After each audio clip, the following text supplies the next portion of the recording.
lifted on the cross for me, my Lord, my God, my salvation. Love lifted high to set me free, my Lord, my God, my salvation.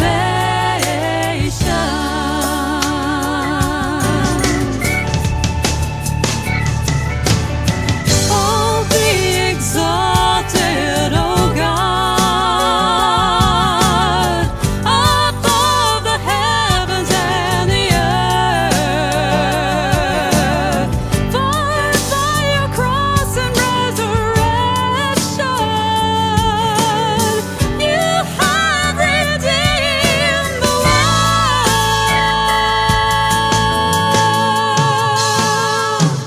Oh, love lifted on the cross for me. Manifesta a tua santidade em mim, toma-me de entre a minha dispersão, recolhe-me de onde me perdi e enche-me de novo o coração. Tu és a água viva, tu és a água pura, inunda-me, inunda-me, e tudo se transformará em mim. Tu és a água viva, tu és a água pura, inunda-me, inunda-me, e tudo se transformará em mim. Dar-me-ás umas entranhas novas, as minhas pedras não farão mal a ninguém, só acariciarão. Infunde o teu espírito em mim, Senhor, e faz que se apaixone por mim, que queira fazer morada em mim, e assim tenha sabor a ti. Então habitarei a terra que é minha, e eu serei teu povo, e tu serás meu Deus. Tu és a água viva, tu és a água pura, inunda-me, inunda-me, e tudo se transformará em mim. Tu és a água viva, tu és a água pura, inunda-me, inunda-me, e tudo se transformará em mim.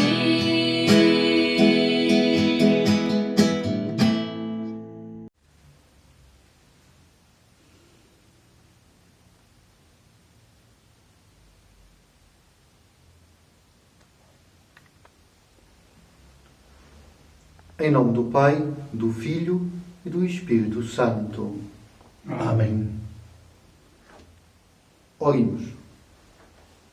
Senhor Jesus Cristo, que nos convidais a tomar a vossa cruz e a seguir-vos, caminhando vós à nossa frente, a fim de nos dardes o exemplo, ao celebrarmos esta via sacra, dai-nos a vossa luz e a vossa graça, para aprendermos a seguir os vossos passos.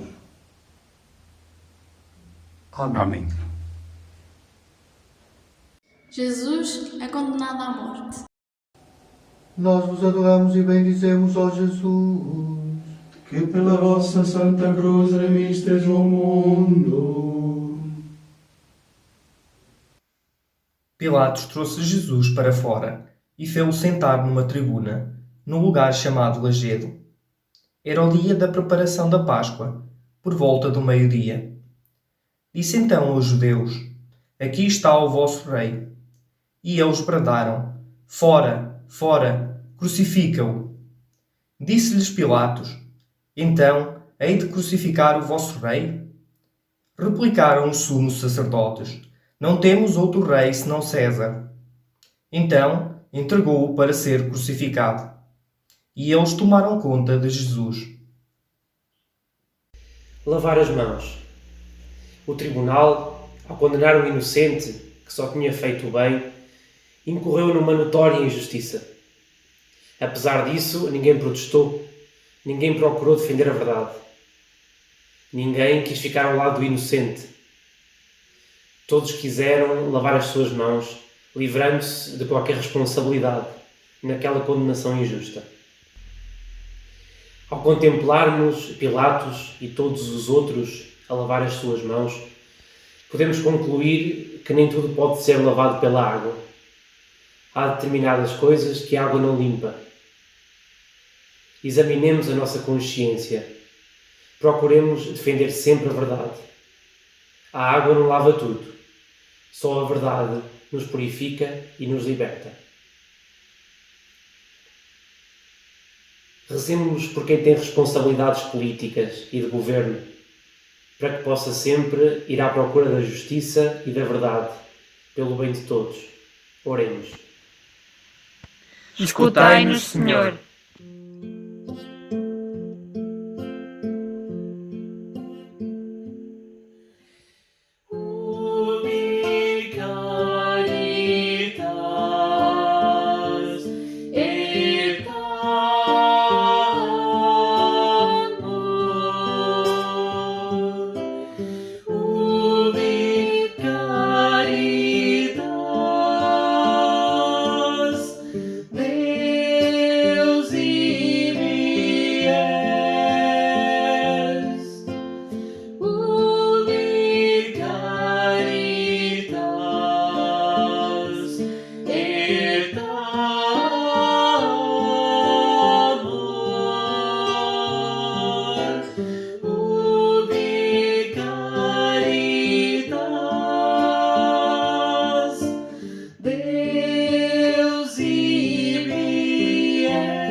Jesus carrega com a cruz. Nós vos adoramos e bendizemos, ó Jesus. Que pela vossa Santa Cruz remistes o mundo. Quem não tomar a sua cruz para me seguir, não pode ser meu discípulo. Jesus, levando a cruz às costas, saiu para o chamado lugar da caveira, que em hebraico se diz Gólgota. Face ao largo. Em várias ocasiões, Jesus caminhou pelo mar adentro. Costumava atravessar para outra margem na companhia dos seus discípulos. Nesta estação, Jesus incitou outra travessia, não num madeiro de um barco, mas de uma cruz. E desta vez viajou sozinho, pois parecia que todos o abandonavam. Ele convidou os seus amigos a fazerem-se ao largo, a irem mais além, a passar para o outro lado do mar. Nas nossas travessias, saibamos ir mais além, firmes no mar, que é a cruz de Cristo. Apesar de ninguém ter estado nesta estação, ao seu lado, nas nossas travessias, Ele está sempre conosco. Pelos jovens que perderam o rumo da própria vida e caem no desespero, para que encontrem em Cristo e naqueles que o testemunham a presença que os sustenta, oremos. Ouvi-nos, Senhor.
Jesus cai pela primeira vez.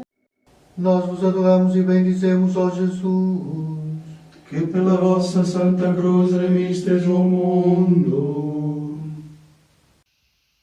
Cristo Jesus, que era de condição divina, não se valeu da sua igualdade com Deus, mas aniquilou-se a si próprio. Assumindo a condição de servo, tornou-se semelhante aos homens. Água da chuva. Tal como a chuva que cai e não volta ao céu, sem ter primeiro regado e fecundado a terra, também o Verbo de Deus cai à terra e a regou com o seu sangue. Jesus cai por terra, não tanto porque as suas forças eram poucas ou a cruz era demasiado pesada.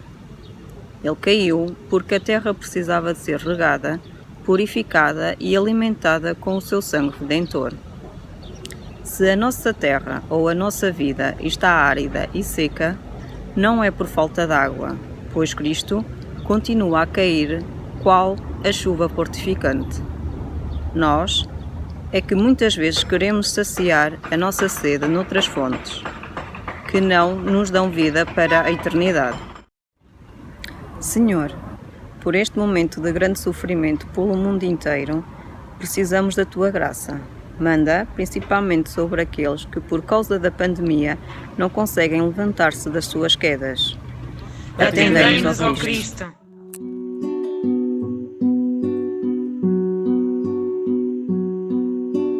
Senhor Jesus, Tu és luz do mundo, dissipa as trevas que me querem falar.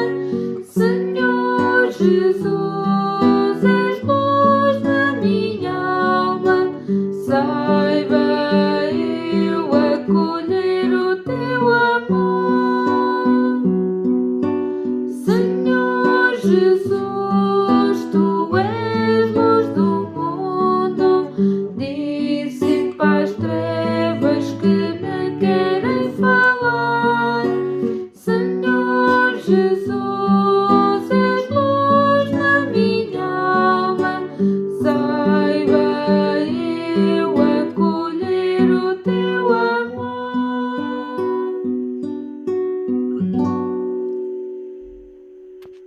Jesus encontra sua mãe. Nós vos adoramos e bendizemos, ó Jesus. Que pela vossa Santa Cruz remistes o mundo. Quando José e Maria apresentaram o menino no templo, Simeão abençoou-os e disse a Maria, sua mãe: Este menino está aqui para a queda e ressurgimento de muitos em Israel, e para ser sinal de contradição.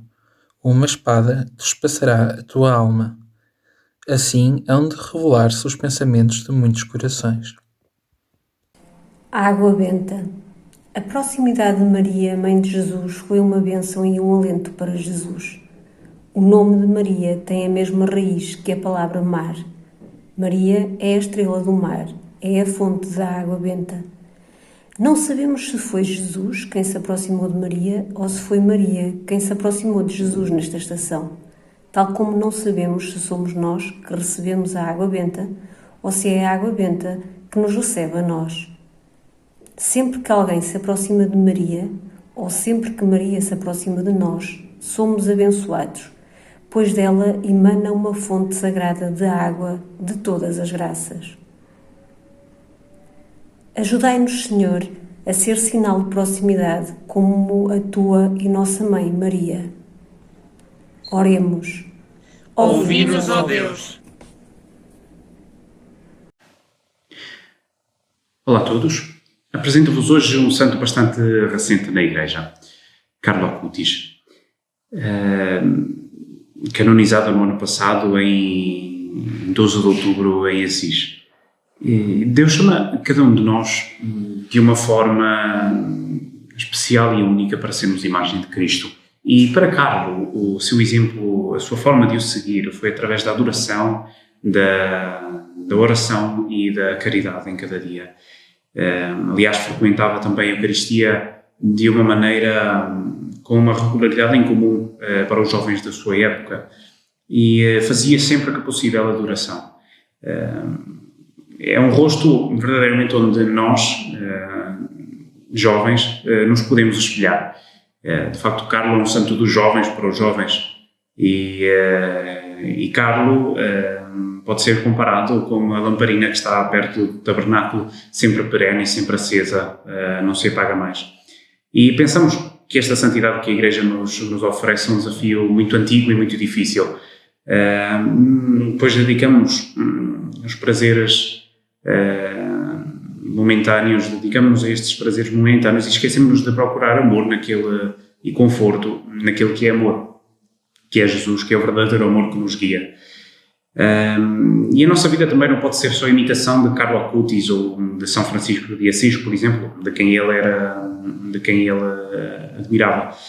Mas, como o Carlo dizia, todos nascem como originais, mas muitos morrem como fotocópias. E é precisamente isto. A santidade de hoje não é ser apenas uma imitação, mas é assimilar das nossas qualidades, dos nossos defeitos, mediante aquilo que nos rodeia. Porque não é preciso também ter visões ou ouvir vozes para ser santos. A santidade é um aqui e é um agora à nossa volta. E dizia Carlo também que a única coisa que nós temos de pedir a Deus na oração é a vontade de ser santos. Porque se não trabalhamos, se não estudamos e se não levamos a vida com o objetivo de ser santos, estamos na estrada errada. E relativamente a Carlo, nasce em Londres a 3 de maio de 1991. Os pais estavam lá por razões de trabalho, mas depois do seu nascimento mudam-se para Milão, na Itália. E inicia a sua vida escolástica na escola dos jesuítas, e é lá que acaba o liceu com uma avaliação distinta, e é lá que se espantou também com o seu entendimento da informática. Ele é capaz ele sabe já a informação que apenas pessoas formadas naquela altura sabiam, e de facto espanta também os professores nisto. Mas é também ali que ele deixa a sua pegada de santidade. Por exemplo, ele ajudava os colegas que eram marginalizados, por assim dizer, que tinham mais problemas, que tinham dificuldades na aprendizagem. Carlo ajudava estas pessoas, ajudava estes alunos. E é importante realçar isto, porque assim também é connosco, porque a nossa santidade é olhar, como o Carlo fazia, olhar à nossa volta e pensar onde nós podemos ser úteis e, no fundo, ser instrumentos de Deus. E Carlo vive uma dimensão afetiva com Jesus muitíssimo grande. Uma vontade tão grande que pede para antecipar a sua primeira comunhão. Não sabe dizer porquê, mas sabe que o deve fazer.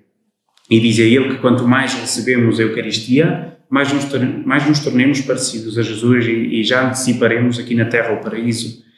E assim, a força que Carlo irradia, a começar pelo sorriso, nasce da capacidade de viver daquilo que adora Jesus. E é justamente esta força de adoração que faz Carlo compreender que o corpo de Cristo, além de estar na Eucaristia, está também nos doentes, nos mais velhos, nos estrangeiros, nos mais novos e, portanto, no fundo, nos mais marginalizados. E Carlo, por exemplo, ajuda estas pessoas com o seu próprio dinheiro. Era uma família com bastante património, portanto não lhe faltava nada, e o dinheiro que ele recebia iria destinado a estes pobres. Para Carlo é importante imitar os testemunhos de caridade. Ele ia com regularidade a 2 túmulos de frades franciscanos, Daniel Saramato, que morreu com lepra no Brasil, e Cecchino di Cortinovis, que quer imitar, por sua vez, quer imitar o Padre Daniel no Brasil, mas não consegue porque o guardião o manda para a portaria do convento, e é lá que descobre a sua vocação, que é ajudar os pobres que batem à porta do convento. E Carlos tem-nos como 2 sementes de amor, e é através delas que se encanta e se empenha a sustentá-las, sensibilizando também a família a esta dinâmica de caridade. Mas em outubro de 2006 abre-se a sua estrada. Ele próprio dizia que a Eucaristia é a estrada que me leva ao céu. E digamos que em outubro de 2006 abriu-se esta estrada para o céu, onde adoece, é internado no hospital e descobre que é vítima de uma leucemia fulminante. E sabe que a sua vida está para terminar e que tem muitos sofrimentos, e a santidade é importante aqui, porque quando os enfermeiros lhe perguntavam, por exemplo, se estava bem, ele dizia que sim, mas que havia gente pior. E a santidade próprio isto, é dentro saber que sofremos, mas que ainda temos alguma coisa para dar ao outro. E assim, no dia 12 de outubro, conclui a sua estrada na Terra. E de facto o Carlos vive uma vida de um modo heroico, mas sobretudo com a força de vontade muito firme e concreta sobre a sua fé. E deixa-nos um legado muito importante em que podemos meditar, que é ser originais, ser misericordiosos, contemplativos e praticar a caridade. E concluo com uma frase do Evangelho de São João, com quem ele se via muito, que ninguém tem mais amor do que quem dá a vida pelos seus amigos. Oremos. Olhai benignamente, Senhor, para esta vossa família, pela qual o vosso Filho, Jesus Cristo, se entregou às mãos dos inimigos e sofreu o suplício da cruz, ressuscitando ao terceiro dia, Ele que é Deus convosco, na unidade do Espírito Santo. Amém. O Senhor esteja convosco. Ele está no meio de nós. Abençoe-vos Deus Todo-Poderoso, Pai, Filho e Espírito Santo. Amém. Bendigamos o Senhor. Graças a Deus.